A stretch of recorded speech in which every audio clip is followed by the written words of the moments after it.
سچ کہنا قسم حسین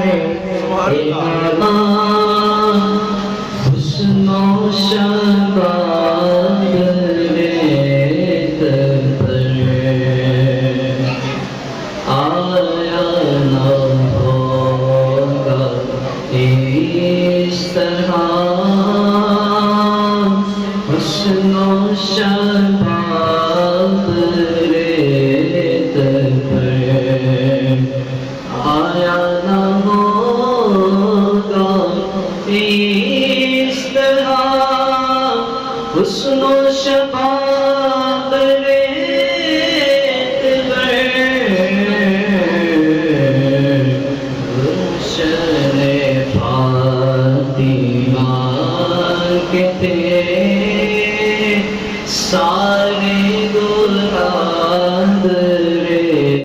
لہذا جب اہل سنت ہو سنی ہو، جب سنی کے گھر میں پیدا ہو کے کلمہ بھی پڑھ لیا. اب یہاں پر ایک اور بھی بڑی بات ہے، کہتے ہیں کہ وہ بھی تو کلمہ ہی پڑھتے ہیں. میں نے کہا این اس ٹائم توجہ ہے آپ کی، ادھر توجہ میرے اندر رکھو ذرا. این اس ٹائم جس وقت رسول اللہ جنگ احد میں تھے، منافق مسجد نبوی میں نماز پڑھ رہے تھے. این اس ٹائم جس وقت امام حسین اپنے خیمے میں اذان دے رہے تھے، یزیدی بھی اذان دے رہے تھے. این اس ٹائم جس ٹائم امام حسین نماز پڑھا رہے تھے، ادھر یزیدی بھی نماز پڑھا رہے تھے. جس وقت مختار عقیدے پر بھی کاربند رہنا ہے اور ہم نے عمل پر بھی کاربند رہنا ہے. تو یہ بات یاد رکھیے گا، قبروں کے اندر جن لوگوں کے جسم محفوظ ہوں گے صرف اور صرف عقیدے والے لوگوں کے محفوظ نہیں ہوں گے، بالخصوص ان لوگوں کے جسم محفوظ ہوں گے جو عقیدے میں بھی بے مثال ہوں گے، جو عمل کے اندر بھی بے مثال ہوں گے. کئی لوگ ہوتے ہیں کہ جن کے جسم چند دنوں کے بعد گھر پھٹ جاتے ہیں، ملتے نہیں ہیں. کئی لوگ ہوتے ہیں کہ سالوں بعد بھی جسم دکھائی دیتے ہیں تو اسی طرح تازہ ہوتے ہیں. اس لیے عمل کی بھی ساتھ کوشش کریں گے کہ انشاءاللہ ہمارا جو مشن ہے رسول اللہ صلی اللہ علیہ وسلم کے دین کو تخت پہ لانا ہے.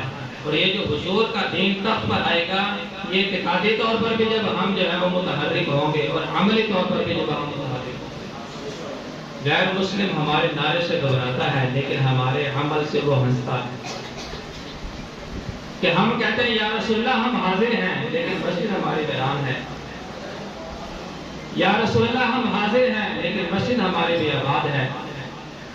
یا رسول اللہ ہم حاضر ہیں لیکن روزہ رکھنے کو دل نہیں کرتا. یا رسول اللہ ہم حاضر ہیں لیکن نماز پڑھنے کو دل نہیں کرتا. مجھے بتائیں جتنے بھی ہمارے سنیوں کی مسجد ہیں وہ کس قدر آباد ہیں؟ جتنی بھی ابھی تعداد یہاں پہ موجود ہے، کیا فجر میں یہ موجود ہوتی ہے؟